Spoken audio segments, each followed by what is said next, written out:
Hi, everybody. Welcome to Dreamforce. Welcome to San Francisco. My name is Roy Davis. I'm a senior product security engineer here at Salesforce. I'm going to talk about some common security mistakes that I see in AppExchange and when I'm talking with customers. So first things first, you guys have all seen this. I am not an investment counselor, and nothing I say should be taken as investment advice. I'm not going to really be making any forward-looking statements, so everything that's on here you guys can find online. So like I said, I'm a product security engineer here at Salesforce. I do lots of things. I wear lots of hats here. I manage the bug bounty program. I work with IoT and the software development lifecycle there, make sure everything is secure up front. I do a lot of volunteering as part of our 1-1-1 model. I am specifically interested in robotics teams, the First Tech Challenge through the high schools and things like that. I do some security research. I've got a couple ATMs in my garage at home that I'm tearing down and trying to understand how to exploit some of that. And I also play some foosball once in a while. This picture actually was taken in the Andes Mountains. I was there for a week in early May this year, and I brought Astro along with me, so pretty cool. So today we're going to talk about common security issues across the Salesforce platforms, things that make their way into AppExchange packages, and some common questions that I see when I'm doing office hours. If you guys are AppExchange partners, you may have talked to me on Tuesdays and Thursdays. So we kind of broke this down into injection issues and logic issues. Everything in green I'm going to cover today, but the time frame here, 20 minutes, didn't allow me to get to cross-site request forgery. But right over here, I can see the security station, and I'm going to be there after this talk, and I'd love to talk to you about that more. So first, we're going to take a look at injection vulnerabilities. So cross-site scripting is our first one. So what is this? Basically, this is where an attacker is able to inject code that runs in the victim's browser and causes data loss or access to data you're not supposed to have access to, or data injection, or cookie stealing, or things like that. There's three main types that we're going to look at: reflected, stored, and DOM-based. All right. The first one is reflected. So basically, the malicious payload is on a link, and you may receive like some sort of a phishing email, or maybe you get redirected to a site, and there's a link there, and it's maybe obfuscated, so you don't really know what's happening, and you're clicking the link, and you're trusting that the browser's looking out for your best interest, and it may or may not be, but in this instance here, we've got a pop-up where, so we've got example.com and some sort of query string parameter that is a script tag, and that is being embedded into the page when it loads. And commonly when we're diagnosing this vulnerability, we use alert document.cookie or document.domain, things like that. And what you can see here is looks like the cookies. So the cookies are popped up, and alert isn't really that dangerous, but if I can do this, I can do just about anything as that JavaScript does. All right. The stored attack scenario is where I'm inputting data as the attacker into a site that is then reflected or loaded back to another user. So a good example is like a blog site that a malicious user puts some code into, some JavaScript. The victim user comes along later and views that blog post, and here we go again. We've got our pop-up with alert with the cookies. All right. The example shows here that the attacker dumped this string into the email field of registration, and maybe an administrator or somebody came along later on and saw this. A DOM-based attack scenario is kind of separate from both of these because the server's not really involved. The document object model, that's what DOM stands for, on the browser side is being manipulated to load this malicious code in after the fact, after the server has sent the page off to the browser. So in this example, we've got a URL where we're we're trying to allow the user to pick a language, right? And here we say, default is French. And we've got some code in here that is pulling off of document.location.href. It's pulling the value and incorporating it into the DOM. And the attack scenario here at the bottom is basically just swapping out the word French and inserting some JavaScript. All right? So what could possibly go wrong? Why do we care about something like this? If the cookies on the browser, which are holding the session key, right? If that cookie does not have the secure and HTTP only flags set correctly, this type of attack payload will allow the attacker to exfiltrate your session cookie, which identifies you as logged into some system, right? We can exfiltrate that to some attacker's server, right? And this will show up in like the logs, or maybe I wrote some listener on port 80 that logs this kind of thing and sends me an SMS message, or maybe it spins up a session right there using that cookie value, all right?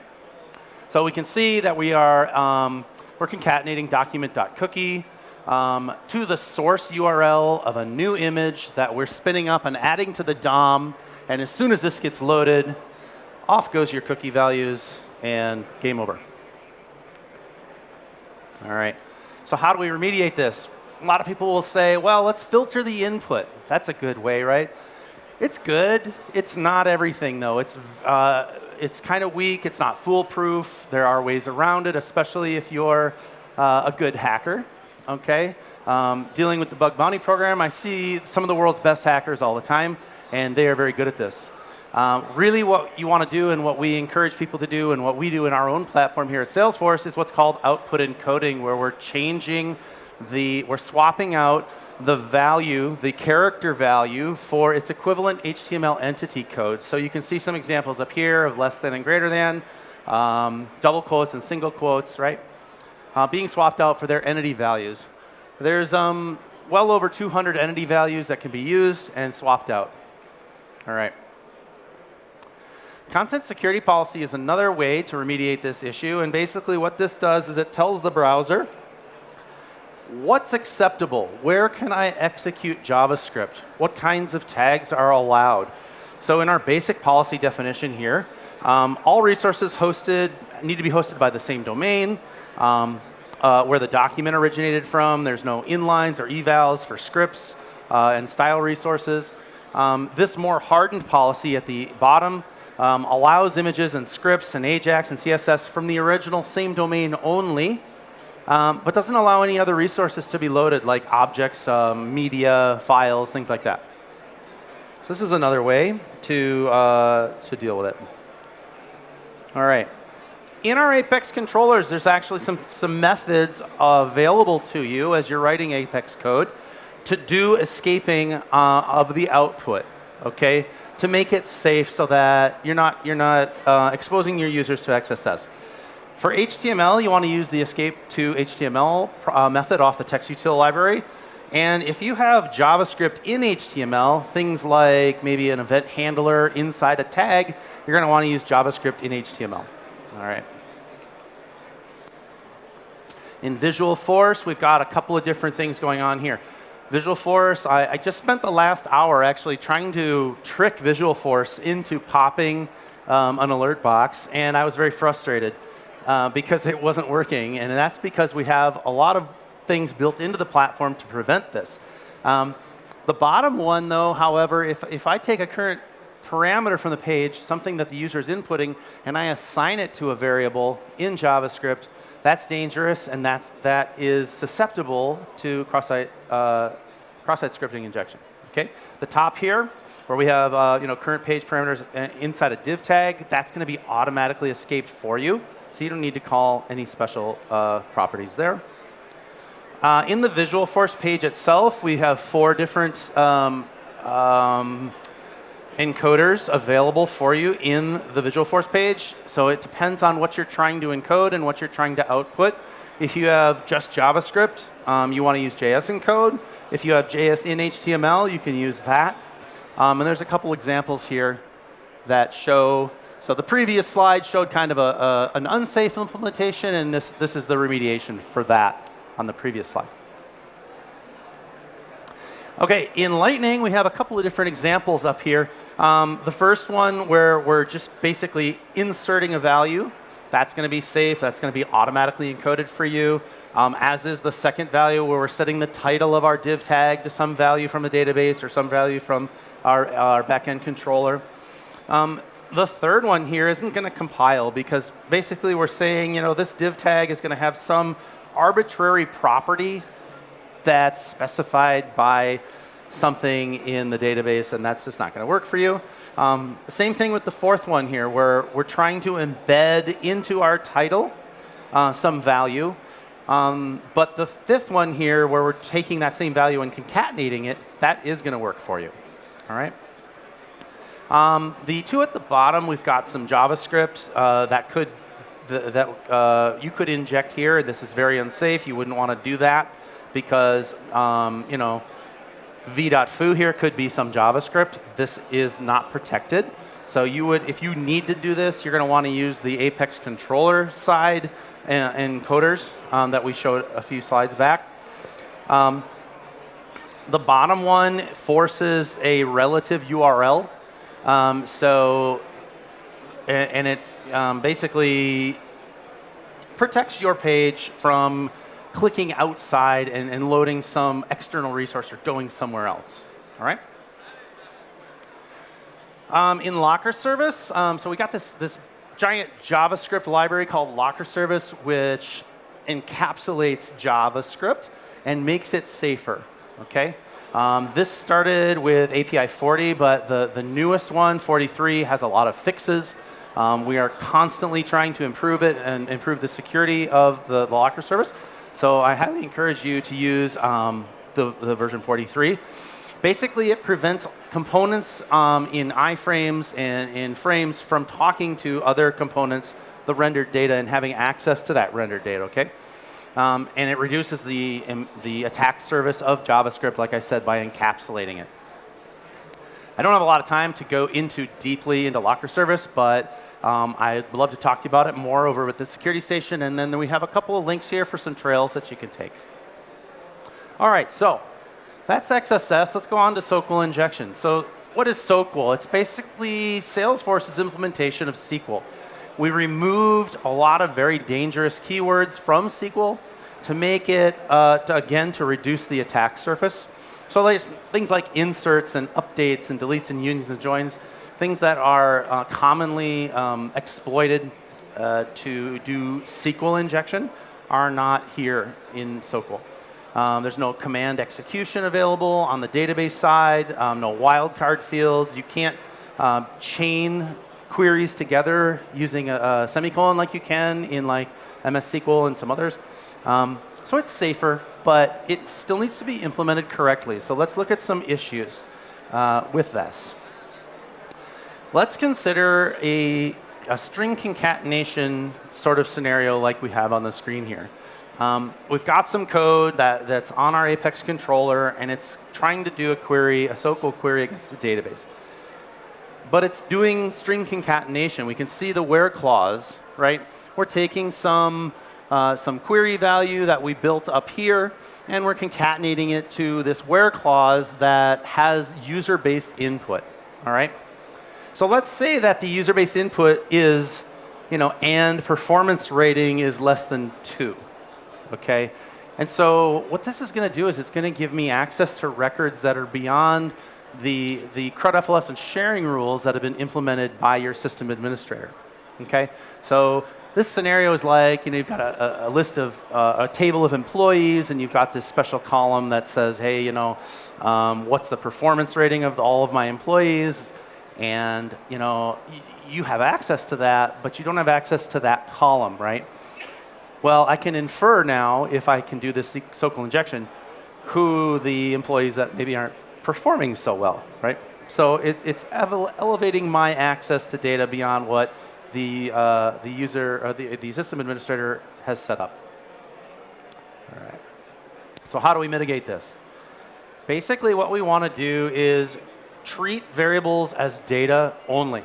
Okay. So we are going to do use what are called bind variables. All right.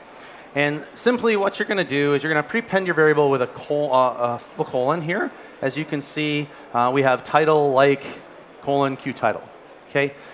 That means that everything that's coming in now is going to be treated as data, and there's no string concatenation taking place where I can inject SOQL to get access to data that I don't have access to.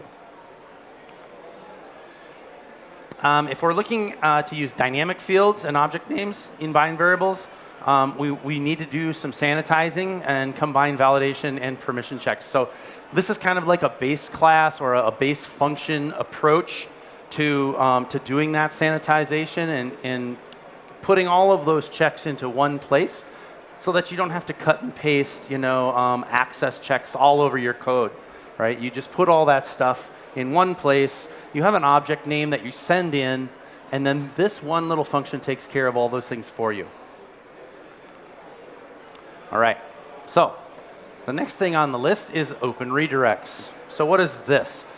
Basically, it's sending a user to another web page, typically after they've done some action on the platform, and they don't really know what's happening. They're not aware that they're being sent somewhere else. So we have an example here where we have some vulnerable site. The query string parameter start URL is normally set to this goodsite.com. Okay. Well, what if I change that and I send it right to one of you, and you're not really looking, or maybe I encode it, maybe I URL encode this, right? It's very similar to the entity swapping that we did in HTML encoding. So you can't really see what it says. It's just like a bunch of percent signs and stuff. And instead of going to the goodsite.com, you're going to go to evilhacker.com. So let's look at see what that looks like in 10 easy steps. First, we have Cody, we have Cody's bank, and we have the evil hacker site. All right. Now, I'm the evil hacker, and I want to get Cody's credentials to log into his bank, right? His bank doesn't have 2FA enabled, so I'm good to go there. I can start my attack with an email. I'm going to send him a phishing email, and it's going to say, hey, you better log into your bank because your balance is dropping quickly or something. Cody's like, oh no, I better go to my bank. So off Cody goes to somebank.com, but somebank.com is vulnerable to redirect injection. So here, the link that the evil hacker sent to Cody had a return URL of evil.com. All right? So here we go. The bank says, hey, here you go, Cody, log in. Okay, here's my credentials. Awesome. You are logged in. Redirect, theoretically, back to the start page so you can see all your dropping balance information. But instead, Cody's browser goes to evil.com, and Cody's not really paying attention. He's like, gosh, what happened? Well, you entered the wrong creds, right? And these are super simple to copy and make it look exactly like your bank. And if you're not paying attention, you're like, oh, gee, okay, well, I'm going to enter my creds again. And off they go, and like, okay, here they are again, I guess, whatever. Awesome, thanks, I'm saving those for later. I'm out of here. Back to the bank, okay? Now, because you already logged in, and you have a cookie that was given to you by this bank, or Cody does, he's going to just log right in. And it's going to look seamless from the victim's perspective. All right, so that's redirection in 10 easy steps. So here's a code example that it kind of shows sort of the same thing. We've got a redirect, and we're basically catching this on save value, and we're doing savepage.setRedirect. And when we do this, when we set up the page reference with the on save value, which we're pulling from the Apex current page parameters. When this happens and we return, it's all going to take place, right? Right inside the Apex, the redirect is going to take place, and the vulnerability is going to be exploited. So the core Salesforce product uses these redirects all the time, right? And it's really important to know that the casing when you're typing these into your Apex backend controllers was very important. Because start URL with the way that it is up here, or save URL, or cancel URL, those are very important. The casing is very important. So if you try and mess with one of those as a hacker and send you the link like I just showed, you're going to get this invalid page redirection, right? Because the platform itself has detected that that something has changed and you're not supposed to be going there. But it's great to note that ret URL and ret URL and ret URL, those are not equal, okay? And so if you set something to ret URL and then try and redirect the user to that, the platform is not going to detect that for you and protect your users, okay? Okay, so this is kind of what I was just talking about, breaking the Salesforce mitigations. If you're familiar with Apex, you may know that Apex is case insensitive. And if you're doing redirections anywhere in your code where destination is exposed to the user, like a URL parameter that we showed, or a form field, you must put an additional layer of protection in your Apex controller. Okay? So here we can see we're pulling the we're pulling the ret URL out into some string called onsave, and then maybe we would use that later to redirect the user. So how do we mitigate open redirects? We've got hard coding. We can hard code the redirects. That's one way. We could only allow local redirects. We could have some sort of a whitelist or something, or make sure that it starts with a /. Okay? Or we could do, like I said, a whitelisting domain kind of approach. All right? There are ways to detect these vulnerabilities in your source code. We've got some free static code analyzers. We've got PMD. There's a link here. We've got the force.com scanner portal. There's a link there for that as well. You can go check those out. So what did we learn? We talked about SOQL injection, how to mitigate some of that. We talked about the locker service a little bit, and some lightning components. We talked about open redirects and some secure coding standards. And of course, we started with cross-site scripting. So I hope you all took something away from this. I will be over at the security station for questions directly after this. And please go to some of these other talks. You're in this talk now. We got a couple more today and some more tomorrow as well from the security team here at Salesforce. So thank you all for coming. Have a great time at Dreamforce.